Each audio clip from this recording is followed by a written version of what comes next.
Little girl, are you lost or something? Widowmaker's here early, sir.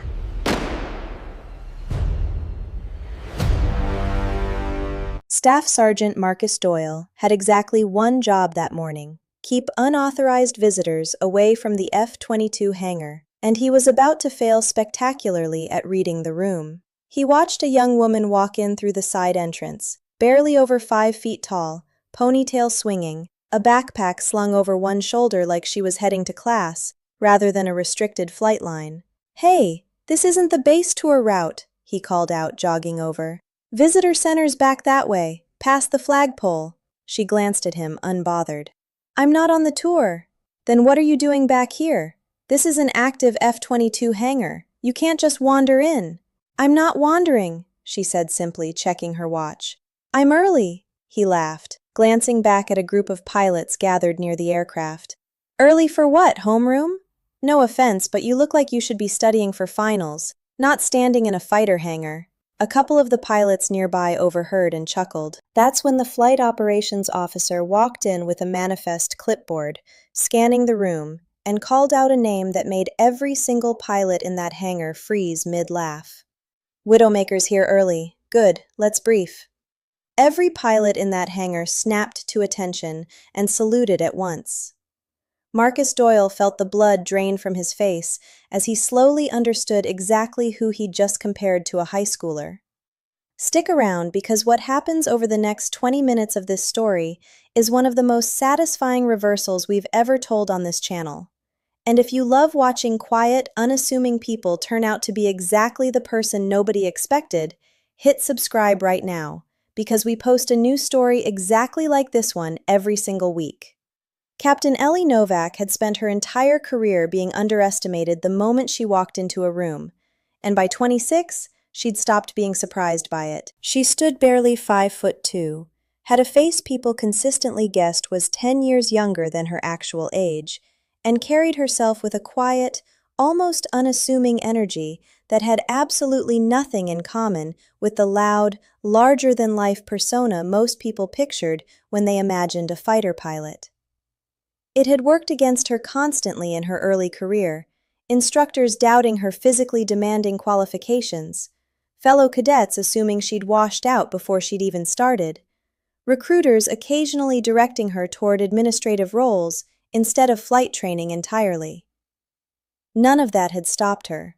If anything, it had sharpened something in her, a refusal to let anyone's assumptions define what she was actually capable of in a cockpit. Her call sign, Widowmaker, hadn't come easily. It came from a live-fire exercise 3 years into her career, an engagement so decisive and so far outside what anyone expected from the smallest, youngest-looking pilot in her squadron that the name had practically named itself by the time the debrief ended. Since then, she'd built a service record that made her one of the most requested pilots for high-stakes joint exercises across multiple squadrons, though almost nobody meeting her for the first time ever guessed any of that from her appearance alone. Today, she'd arrived early for a classified joint briefing with the F-22 squadron, dressed casually, without her flight suit, carrying nothing that would announce who she actually was. Marcus Doyle had no way of knowing any of that walking in. Marcus wasn't trying to be cruel. He was young himself, confident in his ability to spot who belonged on a restricted flight line and who didn't, and he genuinely believed he was doing his job correctly. "Seriously, though," he pressed, glancing at the pilots nearby for approval. "You got ID or something? Because I've been working this hangar for 2 years and I've never seen you before." "You wouldn't have," Ellie said. "I'm not stationed here." "Then how'd you even get through the gate?" "Same way everyone else does. I'm cleared for this facility." He crossed his arms, still skeptical. "No offense, but you don't exactly look like someone who's cleared for an F-22 hangar." "I get that a lot," she said, checking her watch again. A couple of the pilots nearby had started paying closer attention now, sensing something in her calm, unbothered demeanor that didn't match the confusion Marcus seemed determined to create. "Look," Marcus continued, "I'm just saying, This is a pretty serious facility for someone who looks like they wandered off a college campus. That's when the flight operations officer walked in, scanning the manifest on his clipboard. Widowmaker's here early. Good, let's brief. Every pilot in that hangar rose and snapped to attention in a single, unified motion, the sound of boots and salutes cutting through the room like a gunshot. Marcus was the last to react, still processing the name, his mouth slightly open. If you love watching the exact moment someone's confidence completely collapses, you're going to enjoy the rest of this story even more. But first, go ahead and hit that subscribe button, because this channel is full of moments exactly like this one. For a long moment, nobody said anything at all. Every pilot in that hangar had heard the name Widowmaker before, in briefings, in tactical reviews, in the kind of respectful shorthand pilots use when referencing someone whose reputation precedes them into every room. Nobody had expected the name to belong to the small, young-looking woman Marcus had just spent 5 minutes comparing to a high school student. "You're," Marcus started, snapping into a salute a full beat behind everyone else. "You're Widowmaker?" "Captain Ellie Novak," she said, returning the salute casually. "Widowmaker works too, if you prefer." "Ma'am, I had no idea. I was just comparing me to someone studying for finals," she finished for him, not unkindly. "I heard." The hangar had gone completely silent, several pilots suddenly finding their equipment checklists extremely interesting. "I'm sorry, ma'am, You don't need to apologize for not recognizing me," she said. "I don't exactly walk around in my flight suit when I'm not flying. That's not what concerns me." "Then what does, ma'am?"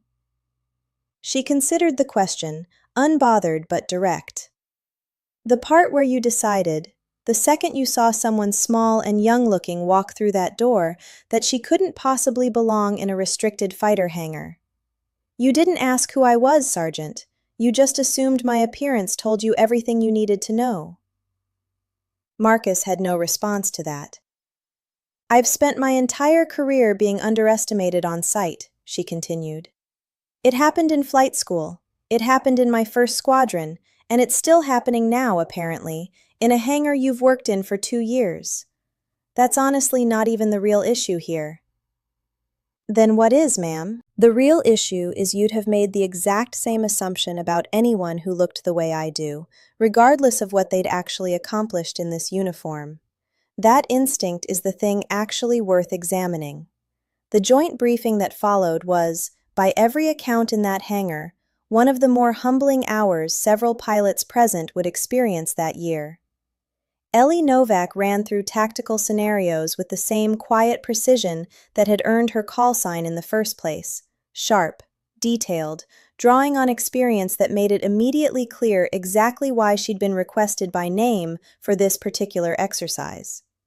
Marcus stood near the back of the hangar throughout the entire briefing, saying nothing, absorbing every word with the kind of attention he wished he'd shown from the moment she'd walked in.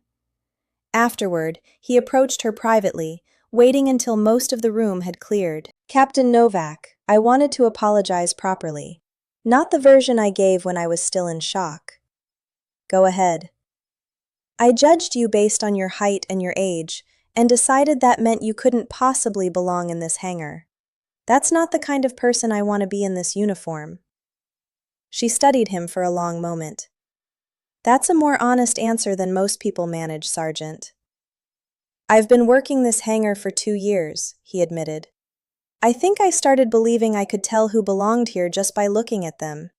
You just proved exactly how wrong that instinct can be." "It's wrong more often than people like to admit," she said. "I've watched plenty of people walk into rooms looking exactly like what everyone expected a fighter pilot to look like, and turn out to be far less capable than they seemed. Appearance was never actually the reliable signal people wanted it to be." "Understood, ma'am. It won't happen again." "See that it doesn't," she said. "Not because of who I turned out to be, because of who the next unassuming person walking through that door might actually be." In the weeks that followed, something in Marcus Doyle visibly shifted. He didn't transform overnight, That isn't how real change happens, and Ellie wasn't interested in a performance of guilt. But the other personnel working that hangar started noticing small things. He stopped commenting on how people looked when they walked through the door. He started asking questions about credentials and clearance before deciding who deserved his attention and who didn't. 2 months later, a small, unassuming young man wandered into the hangar's administrative section. Quiet, uncertain, clearly new to the base. The old version of Marcus might have made a comment about his age or his size. This version simply asked his name and his assignment, and treated him exactly like every other person moving through that facility, right up until it turned out he was a newly assigned avionics specialist with a technical background that impressed even the senior engineers on staff. Ellie Novak went on to fly 2 more high-visibility joint exercises with that squadron over the following year, her reputation only growing among pilots who initially underestimated her and quickly learned not to make that mistake twice. The story of the hangar incident became something of a fixture in that base's informal history, not retold to embarrass Marcus specifically, but as a reminder to every new arrival about exactly the kind of assumption that could cost you the respect of a legend before you even knew her name. Here's a question for you. If you were standing in that hangar and heard someone call her Widowmaker right after watching Marcus mock her age and size, would you have laughed along with the room earlier? Or would you have been the one person who paused and asked who she actually was first? Tell me your honest answer in the comments below. I want to know if appearance alone would have shaped your first impression the way it shaped his. If this story kept you hooked the way it did while I was writing it, do me a favor and hit that subscribe button, because we post a brand new story just like this one every single week. Stories about the quiet, unassuming people who turn out to be exactly who you didn't expect. Tap the notification bell too so you never miss the next one. Thanks for watching all the way through. I'll see you in the next story.